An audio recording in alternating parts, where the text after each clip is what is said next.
আসসালামু আলাইকুম রহমতুল্লাহ। প্রিয় দর্শক, আমাদের সামনে আপনারা দেখতে পাচ্ছেন আমরা যে ব্যাটারিতে চার্জ দিই আমাদের হাইব্রিড মেশিনটা রয়েছে এবং আমরা কিভাবে চার্জ দিই সম্পূর্ণ প্রসেস আজকে আপনাদেরকে দেখাবো।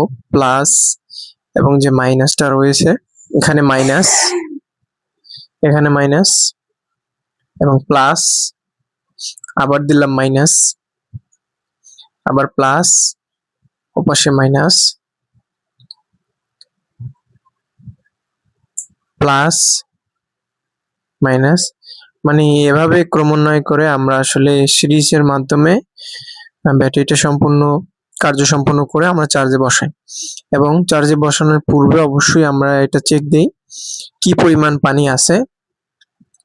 চার্জে বসাবার আগে অবশ্যই এটা দেখা লাগবে, কারণ এই ব্যাটারিটা পানি হয়েছে রাত্রে এবং সকালে আমরা চার্জে দিছি, সেক্ষেত্রে কিছু পানি প্লেটে খাইছে এবং যতটুকু লাগছে ততটুকু আমরা দিয়ে দিছি। তো এভাবে আসলে আমরা দেই। এই দেখেন, এই ডান পাশে যেটা রয়েছে প্লাস। তো এভাবে করে কিন্তু আমরা আমাদের ব্যাটারিগুলোতে হাইব্রিড চার্জ করি।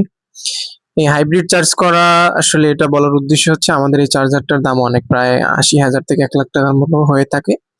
আমাদের এই চার্জটা নিখুঁতভাবে এবং স্লো আকারে চার্জটা ঢোকে। আর আর আপনাদের কাছে যে চার্জারটা রয়েছে সর্বোচ্চ দাম ৫,০০০ বা ৬,০০০ টাকা। ওইটার চার্জ আর এটার চার্জ অবশ্যই ব্যতিক্রম হবে এবং আমাদের চার্জটা হয় সম্পূর্ণ গুণগত মান ভালো। আমরা প্রায় ২ ঘন্টা পর এসে আমরা চেক দিই কত এম্পিয়ার রয়েছে, কিভাবে চার্জ হচ্ছে কি হচ্ছে না, এগুলো সম্পূর্ণ আমরা রক্ষণাবেক্ষণ করি। যার কারণে কিন্তু আমাদের হাইব্রিড চার্জটা কোয়ালিটি এবং চার্জটা মানসম্মত হয়।